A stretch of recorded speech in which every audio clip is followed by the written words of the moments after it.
Ավանդական ջահերով երթի խորհրդի ուղերձների հայոց ցեղասպանության ճանաչման գործընթացի ու 110-րդ տարելիցին ընթരാճ պաշտոնական Երևանի դիրքորոշման մասին տաղավարում զրուցելու եմ Ազգային ժողովի Հայաստան խմբակցության պատգամավոր Քրիստինե Վարդանյանի հետ։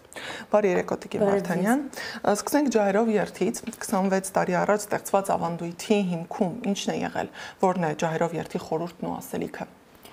26 տարի առաջ Հայաստանի մայրաքաղաքում, մայրաքաղաքի կենտրոնում տեղ ունեցավ առաջի ջահերով երթը ու ինչու անհրաժեշտ եղավ, որ բացի Ծիծեռնակաբերդ ապրիլի 24-ին այցելելուց ու ծաղիկ խոնարհելուց որևէ այլ համազգային միջոցառում լինի, որովհետև ուղերձը շատ պարզ է, մենք բացի սգալուց պիտի նաև պայքարենք։ Մեր նահատակները իհարկե արժանի են հարգանքի նրանց հիշատակը, մենք իսկապես պետք է հարգանքի տուրք մատուցենք ապրիլի 24-ին, բայց միայն դա չէ։ Մեր ուղերձը շատ հստակ է,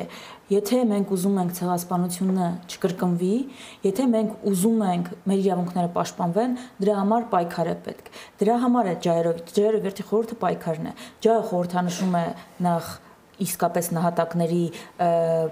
հոգու հարգանքը, նրանց հիշատակին հարգանք մատուցելը, բայց նաև պայքարը։ Պայքարի ջահն է, որ երթի մասնակիցները կենտրոնից տանում են դեպի Ծիծեռնակաբերդ, ճանապարհը խորհրդանշում են գաղթի ճանապարհը, որը անցել են մեր 100 հազարավոր քաղաքացիները, հայրենակիցները 100 տարի առաջ, եւ ջահերով երթը ունի առաջին հերթին պայքարի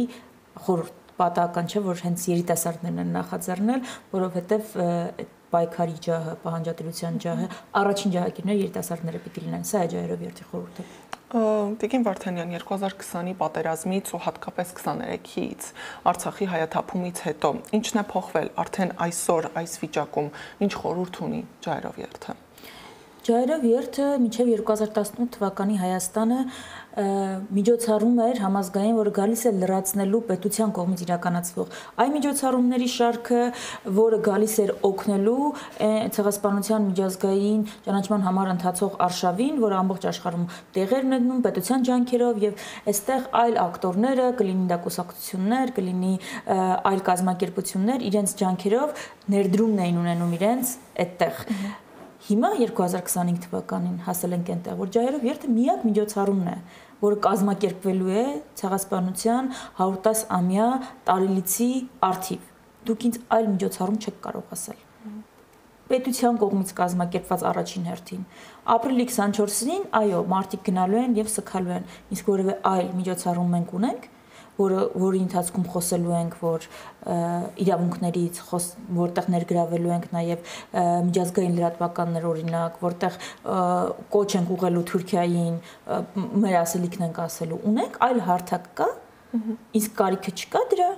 մենք ասելու բան չունենք, ցեղասպանության 110-ամյա տարելիցին ընթരാճ։ Այսինքն էս է էվոլյուցիան, եթե մի քանի տարի առաջ ջահերով երթը լրացնում էր միջոցառումների ցանկը, կարևոր տեղ ուներ, բայց մեկն էր միջոցառումներից, հիմա միակն է, միակը,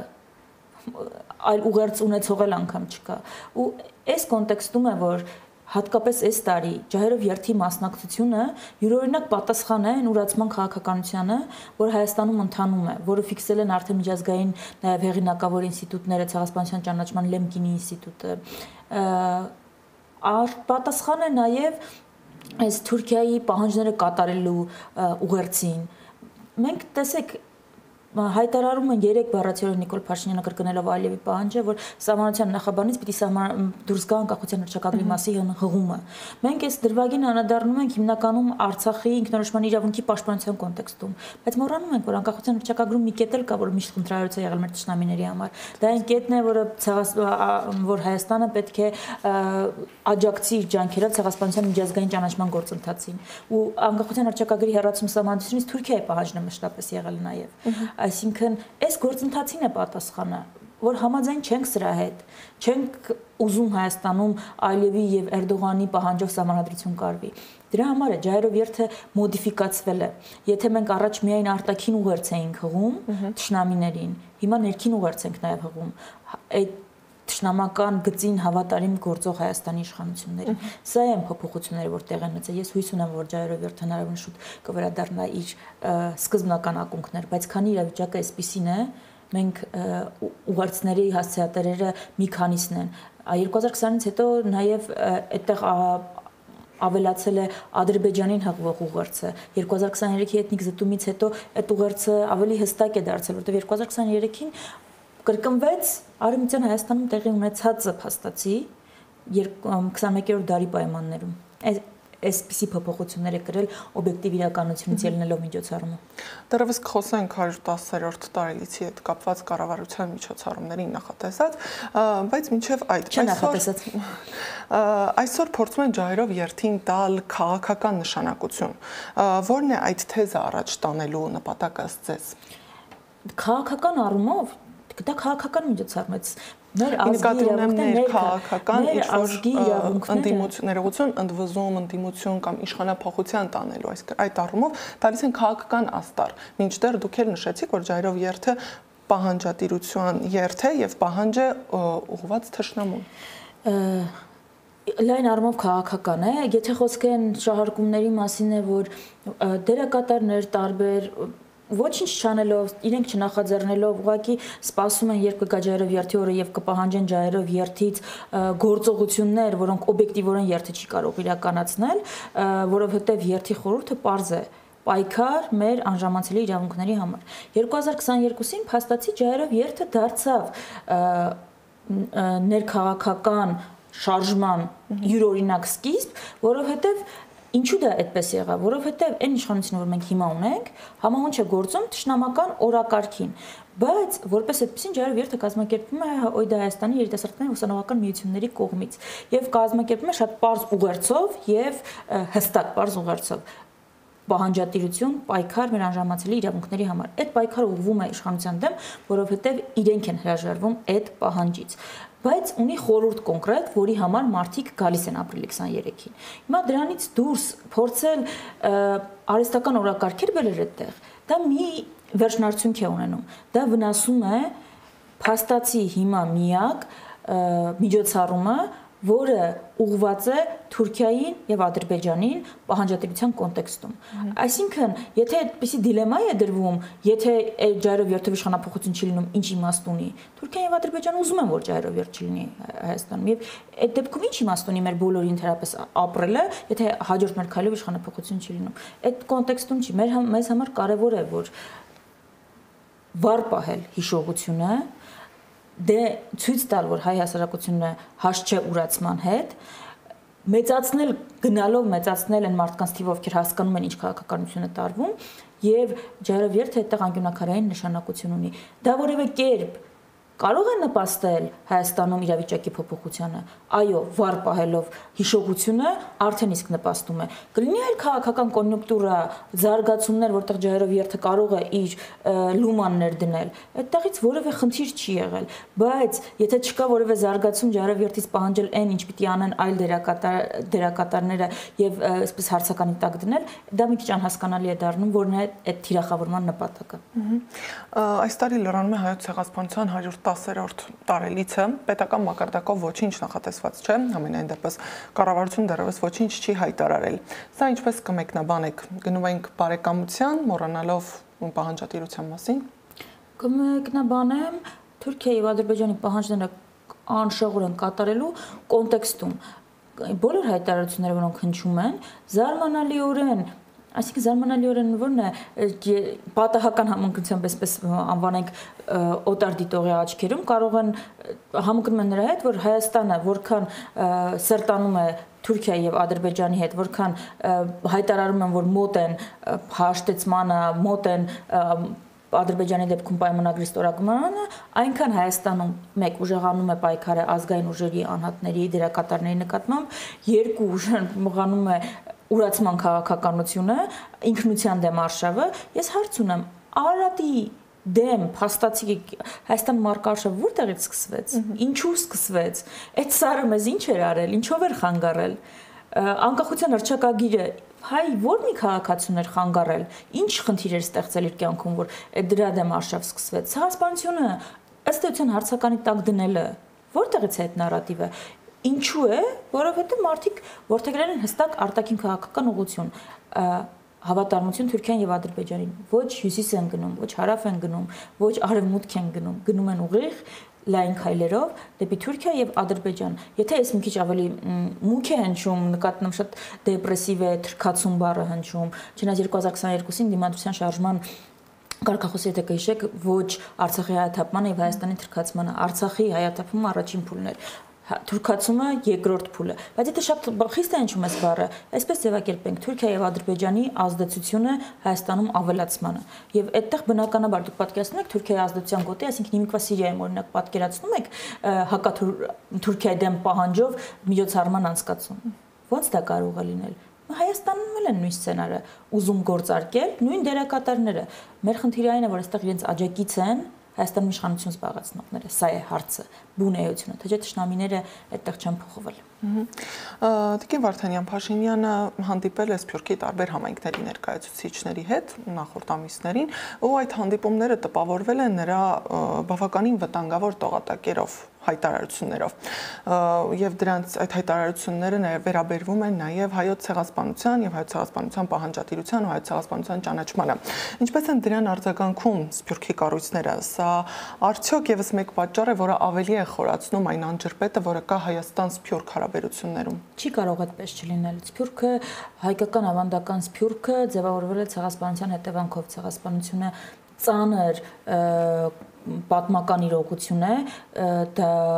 իսկապես մեր ժողովրդի զարգացմանը էապես խոչընդոտած երևույթ է, բայց ցեղասպանության հետևանքով ձևավորվել է Սփյուռք, որը ներուժի աղբյուր է նաև մեզ համար։ Ու հիմա փաստացի ժխտել ցեղասպանությունը, հարցականի տակ դնել այն, փաստացի ուրանալը չի կարող Սփյուռքի հիմքերին չհարվածել մարդկանց, ովքեր իրենց իդենտիֆիկացնում են որպես Կարսում ծնվածների ժառանգներ, որպես Էրզրումում ծնվածների ժառանգներ, այսինքն սա եւս մի բաժանարար գիծ է, որը վստահ եմ, որ դիտավորյալ է անցկացվում,